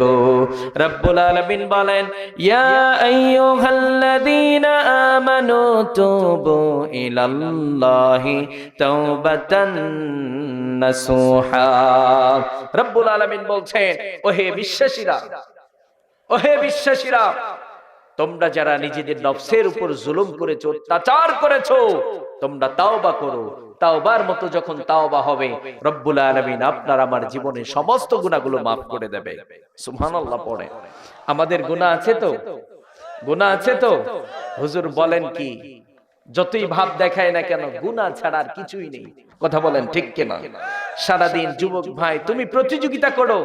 আমরা যারা এখানে উপস্থিত হয়েছি একটু প্রতিযোগিতা করব রবের কাছ থেকে ক্ষমা নেওয়া। সারাদিন যেই কাজগুলো করেছেন, সন্ধ্যা বেলায় বসে যুবক তুমি একটা লিস্ট করো, সারাদিন গুনাহ কয়টা করেছি, ভালো কাজ কয়টা করেছি। তুমি প্রতিযোগিতা করো, তোমার বন্ধুর আগে যে অপরাধগুলো করেছো আল্লাহর কাছ থেকে তুমি ক্ষমা নিয়ে নেবা। সুবহানাল্লাহ। আল্লাহ এই জন্যই বলছেন, ওয়াসারিউ ইলা মাগফিরাতিম মির রাব্বিকুম। ও আমার গোলামেরা, তোমরা যদি আমার প্রিয় হতে চাও তাহলে তোমরা প্রতিযোগিতা করো। কি প্রতিযোগিতা? ইলা মাগফিরাতিম মির রাব্বিকুম, তোমাদের রবের কাছ থেকে মাগফিরাত কামানোর জন্য, তোমাদের রবের কাছ থেকে ক্ষমা নেওয়ার প্রতিযোগিতা তোমরা করো। কিন্তু আমরা প্রতিযোগিতা করি দুনিয়া কামাইয়ের প্রতিযোগিতা, আমরা প্রতিযোগিতা করি সম্পদ কামানোর প্রতিযোগিতা, আমরা প্রতিযোগিতা করি ওর চেয়ে আমি বড় বিজনেসম্যান হব, এই প্রতিযোগিতা। কিন্তু আমাদের উচিত ছিল আমরা প্রতিযোগিতা করব রবের কাছ থেকে আমি আগে ক্ষমা নিয়ে নেব। কি করব? গুনাহ আছে তো? গুনার জন্য তাওবা করবেন। আল্লাহর কাছে তারাই সেরা, বনি আদমের মধ্যে তারাই সেরা যারা গুনাহ করে, গুনাহ করার সাথে সাথে আল্লাহর কাছ থেকে ক্ষমা নিয়ে নেয়, তারা আল্লাহর কাছে সেরা। যুবক ভাই যারা গুনাহ করেছেন, আপনি আল্লাহর কাছে তাওবা করুন। ফর এক্সাম্পল, আমি বাংলাদেশের নাগরিক, 1000 টাকার একটা নোট চালাতে গিয়ে অনেক সময় ছিঁড়ে যায়, ফেটে যায়, যায় কি যায় না? বিরক্ত হচ্ছেন আপনারা? আর মিনিট 20 থাকা যাবে? হ্যাঁ, থাকবেন তো? আল্লাহ কবুল করুন। 1000 টাকার একটা নোট চালাতে গিয়ে ছিঁড়ে গেছে, ফেটে গেছে। আপনারা দেখবেন অনেক সময় দোকানদার এটা নিতে চায় না। কথা বলেন, এটা নিতে চায় না। আপনার নিজের বন্ধুকে দেবেন, সেও নিতে চায় না। কিন্তু বাংলাদেশ ব্যাংক ওপেন করে রেখে দিয়েছেন বাংলাদেশ সরকার। আবার নাগরিক 1000 টাকার নোট ছিঁড়ে গেছে, ফেটে গেছে, অচল হয়ে গেছে, উনি কেন লসে পড়বে? আমার নাগরিক ওই 1000 ছিঁড়া ফাটার নোটটা বাংলাদেশ ব্যাংকে জমা দিলে চকচকে 1000 টাকার একটা নোট রিটার্ন ব্যাক দেবে। কথা বলেন ঠিক কিনা? কথা বলেন ঠিক কিনা? বাংলাদেশ সরকার আপনার ক্ষতি চাইলো না, আপনার উপকার করবার জন্য, যাতে করে আমার দেশের নাগরিক ক্ষতির মধ্যে না পড়ে। এই জন্য 1000 টাকার ছিঁড়া নোটটা জমা দিয়ে নতুন একটা নোট দিয়ে দিল। আল্লাহ সুবহানাহু ওয়া তাআলা বলছেন, গোলাম আমি তোকে কত মোহাব্বত করে সৃষ্টি করেছি তুই জানোস? কত ভালোবেসে তোকে সৃষ্টি করেছি জানোস? গোলামি করবার জন্য তোকে সেজদার কথা বলেছি, তুই সেজদা করিস না। তোকে কোরআন পড়ার কথা বলেছি, কোরআন পড়িস না, কোরআন বুঝিস না।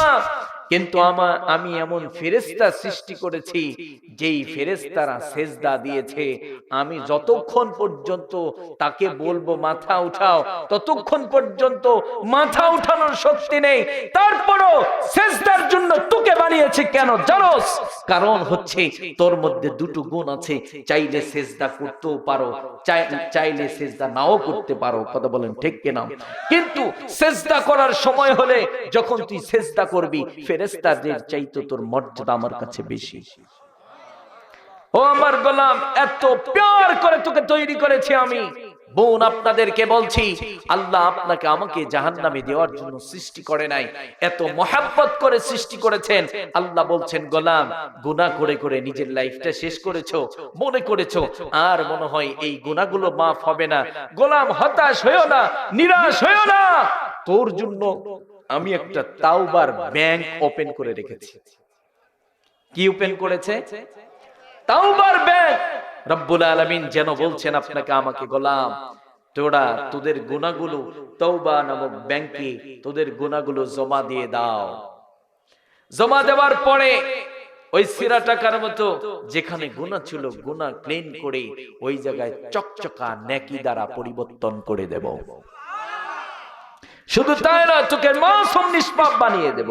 সুবহানাল্লাহ। তবে তাওবা কিন্তু তাওবার মতো হতে হবে। যুবক, যেই গুনার উপর তাওবা করেছো নেক্সট টাইম আর করা যাবে? তাহলে আমরা রবের কাছ থেকে ক্ষমা নেওয়ার প্রতিযোগিতা করব। রাজি আছি না নাই? রব্বুল আলামিন ওটাই বললেন, ও আমার গোলাম, যারা আমার প্রিয় গোলাম হবে তারা সব সময় প্রতিযোগিতা করবে। ওয়াসারিউ ইলা মাগফিরাতিম মির রাব্বিকুম।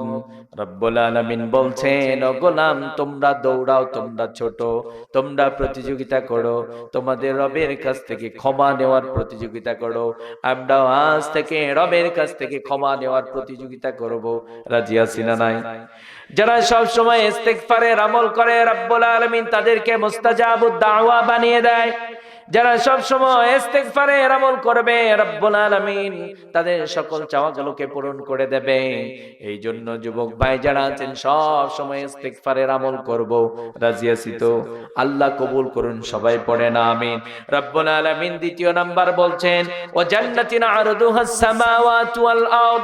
রব্বুল আলামিন বলছেন, ও গোলাম, তোমরা দৌড়াও, তোমরা প্রতিযোগিতা করো, তোমাদের রবের কাছ থেকে জান্নাত পাওয়ার প্রতিযোগিতা করো। আমরা সবাই জান্নাত চাই কি চাই না? কারা জান্নাত চাই না হাত তোলেন। সবাই আমরা জান্নাত চাই তো? রব্বুল আলামিন বলছেন, ও গোলাম, জান্নাত পাওয়ার প্রতিযোগিতা করো, কারণ এই জান্নাতে যারা প্রবেশ করবে তারাই বড় সফলতা নিয়ে যাবে। রব্বুল আলামিন বলেন, ফারিকুম ফিল জান্নাতি ওয়া ফারিকুম ফিস সাঈর। রব্বুল আলামিন বলছেন, ও গোলাম, যারা জান্নাতে প্রবেশ করলো, জাহান্নাম থেকে মুক্তি পেয়ে গেল, রব্বুল আলামিন বলছেন, ও গোলাম, তারাই বড় সফলতা নিয়ে গেল। সুবহানাল্লাহ। যারা কিয়ামতের দিন আখিরাতে জাহান্নাম থেকে মুক্তি পেল, জান্নাতে প্রবেশ করলো, তারা বড় সফলতা নিয়ে গেল। ফারিকুম ফিল জান্নাতি ওয়া ফারিকুম ফিস সাঈর। আল্লাহ বলছেন, যারা জান্নাতে প্রবেশ করলো, জাহান্নাম থেকে মুক্তি পেল, তারা বড় সফলতা নিয়ে গেল।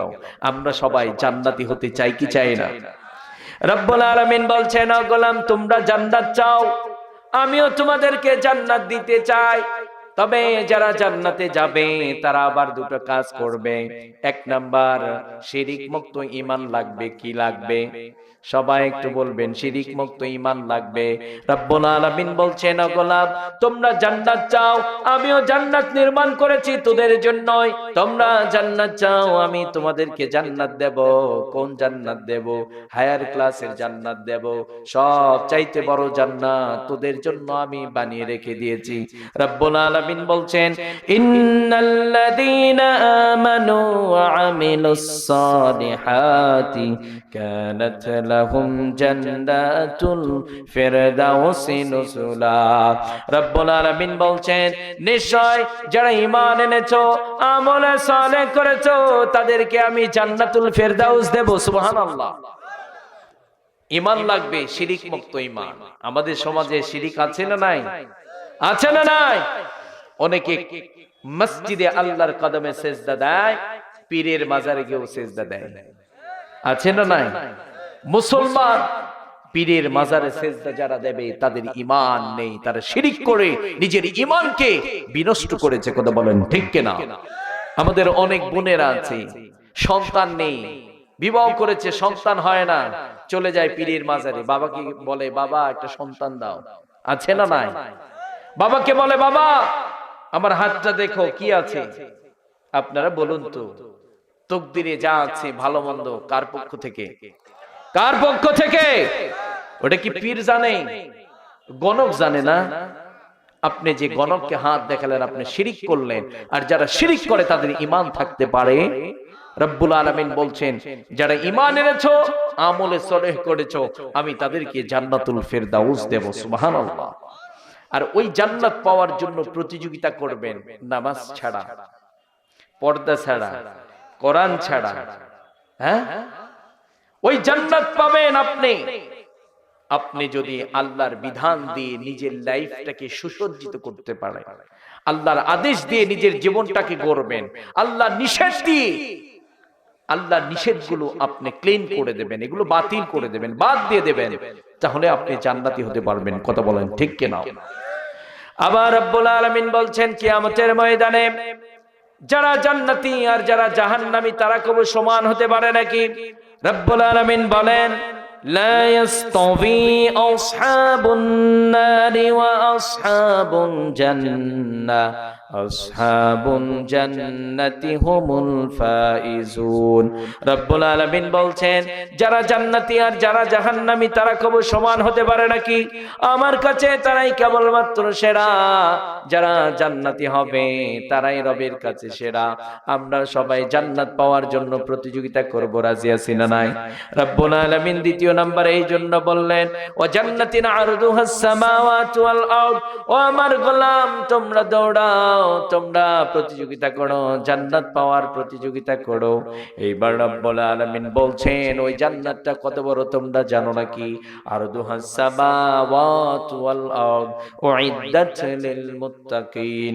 রব্বুল আলামিন বলছেন, ওই জান্নাতটা হচ্ছে আসমান এবং জমিন পর্যন্ত বিস্তৃত সুবিশাল জান্নাত আল্লাহ সুবহানাহু ওয়া তাআলা আপনার আমার জন্য নির্মাণ করেছেন। সুবহানাল্লাহ পড়েন।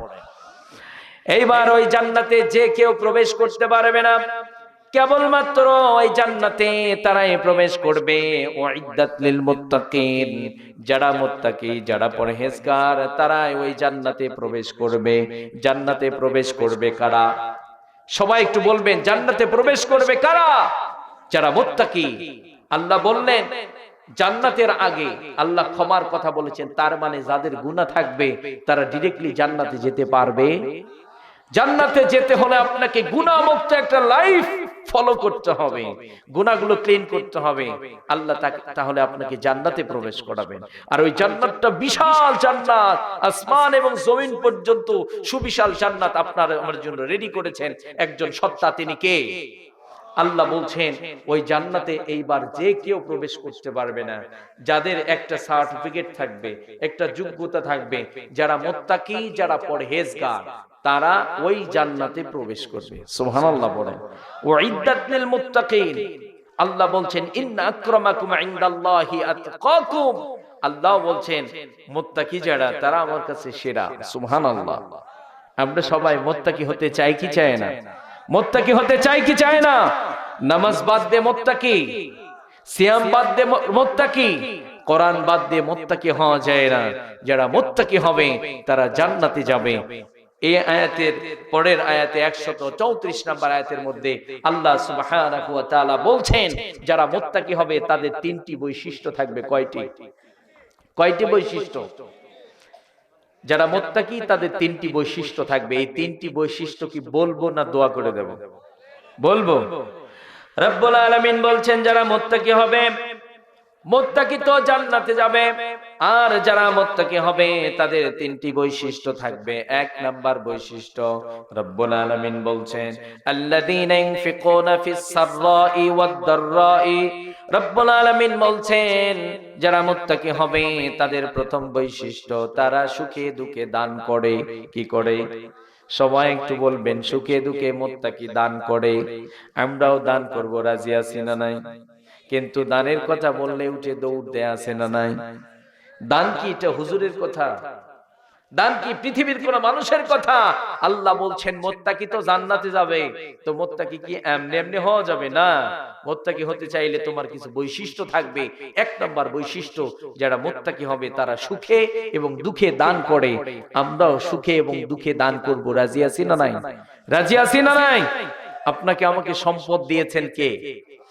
আজ 90% মুসলমানের দেশে প্রতিদিন তাফসীর মাহফিল, মসজিদ, মাদ্রাসা, এখনো পর্যন্ত আমরা আন্তরিকতার সাথে আমাদের যত অ্যাবিলিটি আছে আমরা ইসলামের কাজে ইনভেস্ট করতে পারি নাই।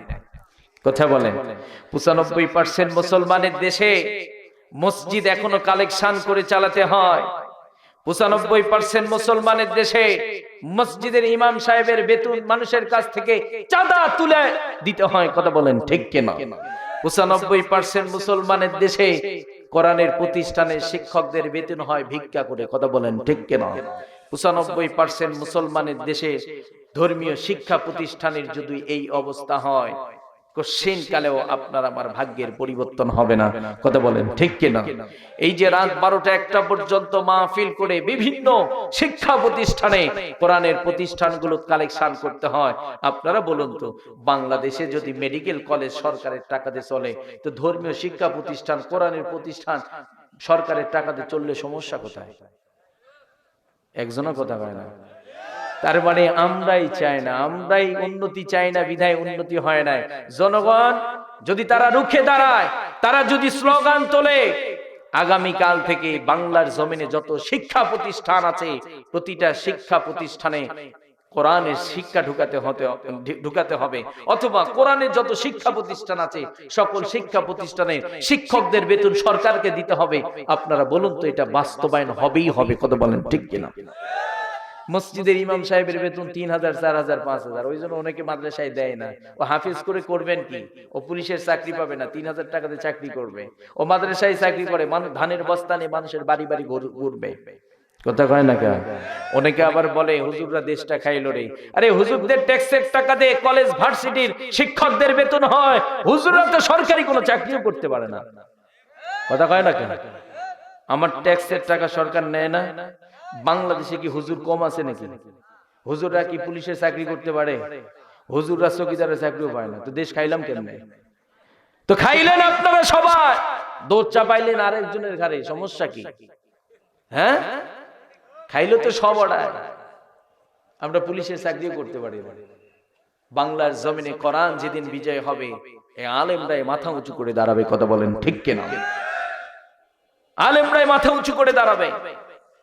আজ আমরা বলতেছি হুজুর আমরা কোরআন প্রেমিক, কোরআন বিজয় চাই। আরে ভাই, আমরা যে কতটা কোরআন প্রেমিক আমরা তো প্রমাণ পেয়েছি। কথা বলেন ঠিক কিনা? ইমাম সাহেবদের বেতন আমরা কেন দেব? আমাদের গভর্নমেন্ট দেবে, সমস্যা কি? কথা বলেন, কথা কন না কেন? মসজিদের জন্য আমাদের গভর্নমেন্টরা যদি মন্দিরে টাকা দিতে পারে, আমার মসজিদ আমার গভর্নমেন্ট করে দেবে। কথা বলেন না কেন? সমস্যা আছে? টাকা তো আমরাই দেই। কথা কন না কেন? আল্লাহ সহি বুঝ দান করুন। সবাই পড়ে না আমি তো, যেহেতু দেয় না, আপনার আমার এই প্রতিষ্ঠানগুলো কে চালাবে? আপনাকে আমাকেই চালাতে হবে। কথা বলেন, আল্লাহ আপনাকে আমাকে সম্পদ দিয়েছেন, দান করতে হবে। আল্লাহ ওই কথাই বলছেন, যারা মুত্তাকি হয় তুমি জান্নাতে যাইবা, মুত্তাকি না হইলে তো জান্নাতে যাইতে পারবে না। তো মুত্তাকি যারা হয় তারা দান না করে মুত্তাকি হতে পারবে না। মুত্তাকি যারা হবে তারা সুখে দুঃখে দান করবে। আল্লাযীনা ইনফিকুনা ফিস সাররাই ওয়াদ দাররাই, মুত্তাকি সুখে এবং দুঃখে দান করে। আমরাও সুখে দুঃখে দান করব। বেশি আছে বেশি দেব, কম আছে কম দেব, কিন্তু দেব, দিতেই হবে। কি করতে হবে? দিতেই হবে। আমরা দেব। রাজি আছি তো? হ্যাঁ, আল্লাহ আপনাকে আমাকে এত দিয়েছেন।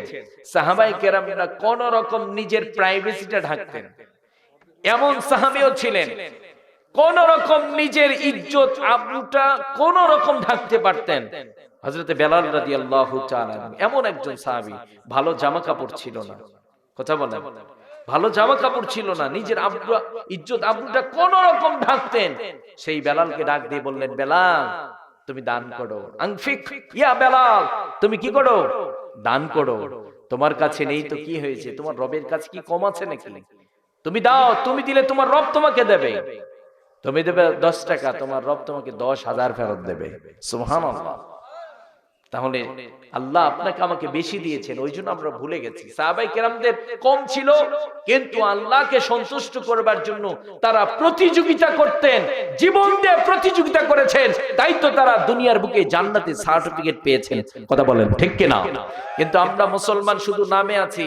আল্লাহর সন্তুষ্টির জন্য অর্থ সম্পদ আমরা দিতে চাই না। আমরা দুনিয়া অর্জনের জন্য সব দিতে পারি, কিন্তু আল্লাহর সন্তুষ্টির জন্য মন খুলে আমরা দান করতে পারি না। কথা বলেন ঠিক কিনা? বিশ্বনবী বলছেন, আস-সাদাকা তারাদ্দুল বালা, অনেক সম্পদ অর্জন করেছো, দান সাদকা করবে না, এমন অসুস্থতা তোমাকে আক্রমণ করবে, টাকা যে কোথায় যাবে তুমি নিজেও বুঝতে পারবে না। প্রতি মাসে 1 লাখ টাকা কামাই করো, টাকা যে কোথায় যাবে তুমি নিজেও বুঝতে পারবে না। এই জন্য দান সাদকা বেশি বেশি করবেন। মুত্তাকি কি করে? 1 নাম্বার সুখে এবং দুঃখে দান করে। আর যে দানটা করবেন সেরাটা দেবেন, ভালোটা আল্লাহর রাস্তায় দেবেন। এখন প্রশ্ন হতে পারে, হুজুর আল্লাহর রাস্তা কোনটা? আল্লাহর রাস্তা হচ্ছে গরিব মিসকিনদেরকে আপনি যেটা দিচ্ছেন, এটা আল্লাহর রাস্তা। দিনের জন্য যেখানে দিচ্ছেন এটা আল্লাহর রাস্তা, মসজিদে দিচ্ছেন এটা আল্লাহর রাস্তা, কথা বলেন ঠিক কিনা? কারণ আল্লাহর তো খাওয়া পড়ার প্রয়োজন নেই, নাউজুবিল্লাহ। দরকার আছে নাকি? দরকার নেই তো। কিন্তু আল্লাহ যে বলছেন তোমরা দান করো, আমার দেওয়া সম্পদ তোমরা আমার রাস্তায় দান করো। কিন্তু আপনি দিলেন দিনী শিক্ষা প্রতিষ্ঠানের জন্য কোন ধানটা দিলেন? মসজিদের জন্য কোন ধানটা দিলেন? বাজারে সবচেয়ে ভালোটা নিজে বিক্রি করছেন, আর মাদ্রাসায় দিয়েছেন। মাদ্রাসার শিক্ষক ধান নিয়ে বাজারে শুধু ঘুরছে, এটা দাম করতেই চায় না কেউ। আছে না নাই? আছে না নাই? কিন্তু রব্বুল আলামিন বলছেন লান তানালুল বিররা হাত্তা তুনফিকু মিম্মা তুহিব্বুন। ও আমার গোলাম, তোমরা যখন দান করবা কোনটা দেবা? যেটা সেরা, যেটা ভালো, তোমার মহব্বতের বস্তু, আমার জন্য তোমরা দান করবা। যেমন ইব্রাহিম আলাইহিস সালাতু ওয়াস সালাম নিজের প্রিয়টা, নিজের কলিজার টুকরা আল্লাহর জন্য দিয়ে আল্লাহর কাছে প্রিয় হয়ে গেছেন। কথা বলেন ঠিক কিনা? আমরাও যদি আল্লাহর প্রিয় হতে চাই, তাহলে আপনাকে আমাকে অবশ্যই আপনার আমার প্রিয়টা দিয়ে আল্লাহর কাছে প্রিয় হয়ে যেতে হবে। কথা বলেন ঠিক কিনা? আমরা আমাদের সম্পদগুলো আল্লাহর রাস্তায় আমরা ব্যয় করব। রাজি আছি তো? আল্লাহ বললেন যারা মুত্তাকি হবে তারা সুখে এবং দুঃখে দান করে। আমরা আল্লাহর ঘর মসজিদের জন্য এখন আমরা সুখে এবং দুঃখে, আল্লাহ যে দানের কথা বলেছেন, হয়তো কম আছে কম দেবেন, বেশি আছে বেশি দেবেন, কিন্তু দিতেই হবে। রাজি আছি তো? রাজি আছি তো? সম্মানিত ভাইয়েরা আমার, আজকের এই তাফসীর মাহফিলটি হচ্ছে কায়েমপুর শাহপাড়া জামে মসজিদের দুতলার উন্নয়নের জন্য আজকের এই তাফসীর মাহফিলটা। 2 দিন ব্যাপী তাফসীর মাহফিলের আজকে শেষ রজনী। রাত হয়ে গেছে প্রায় 12টা। 12টার পরে ওয়াজ পড়ার শোনা দুটোই মন লাগে না। কথা বলেন ঠিক কিনা? এই জন্য আমরা কন্ট্রোল করব। মসজিদের উন্নয়নের জন্য আজকের এই তাফসীর মাহফিল শেষ রজনী। আমরা খুশি খুশি আমি একটু দেখতে চাই। আল্লাহ বললেন মুত্তাকি জান্নাতে যাবে, মুত্তাকি সুখে দুঃখে দান করে। আমরা একটু দেখব কারা সুখে দুঃখে আল্লাহ সন্তুষ্টির জন্য দান করতে পারে। আপনারা একটু বলেন, হুজুর আমি 5000 দেব, আমি 2000 দেব, আমি 3000 দেব। মা আপনাদেরকেও বলছি, আপনারা যারা আলোচনা শুনছেন আপনাদেরকেও বলছি, আপনারা মসজিদের উন্নয়নের জন্য আপনারা খুশি খুশি দান করবেন। এই সম্পদ আপনি আমি কবরে নিয়ে যেতে পারবো না। এই সম্পদ আপনি কোথা থেকে কামিয়েছেন, কোথায় ব্যয় করেছেন, কিয়ামতের দিন আল্লাহর আদালতে আপনাকে দাঁড় করানো হবে। আপনাকে জিজ্ঞেস করা হবে সম্পদ কোথা থেকে কামিয়েছো, কোথায় খরচ করেছো। আপনি আমি যদি বৈধ পন্থায় কামিয়ে থাকি, বৈধ পন্থায় যদি এটা খরচ করে থাকি, তাহলে এই সম্পদ আপনার আমার উপকারে আসবে। আর এই সম্পদ যদি আপনি আমি হারাম কায়দায় এটা অর্জন করে থাকি এবং মসজিদ মাদ্রাসায় দেই নাই, গরিব দুঃখীদের দেই নাই, যাকাত প্রদান করি নাই, আপনি আমি যদি এই সম্পদগুলো গুনাহের কাজে ব্যয় করি, তাহলে আপনাকে আমাকে এই সম্পদের জন্য ক্ষতিগ্রস্তের মধ্যে পড়তে হবে। কথা বলেন ঠিক কিনা? এই জন্য বলেন খুশি খুশি, হুজুর আমি 1000 দেব, আমি 2000 দেব। বলেন ভাইজান। শহীদুল ইসলাম ভাই, ভাইজান নগদ 2000 দিয়েছেন আর 3000 বাকি। লিল্লাহে তাকবীর। রব্বুল আলামিন শহীদুল ইসলাম ভাইয়ের দান কি? জহুরুল ইসলাম ভাই 2000 টাকা দিয়েছেন, আল্লাহ কবুল করুন, আমিন পড়েন। আরেকজন ভাই 500 টাকা দিয়েছেন, আল্লাহ কবুল করুন। আরো একজন ভাই 500 টাকা দিয়েছেন, আল্লাহ তাদের দানগুলোকে কবুল করুন, মনের আশা পূরণ করুন। সবাই পড়েন আমিন।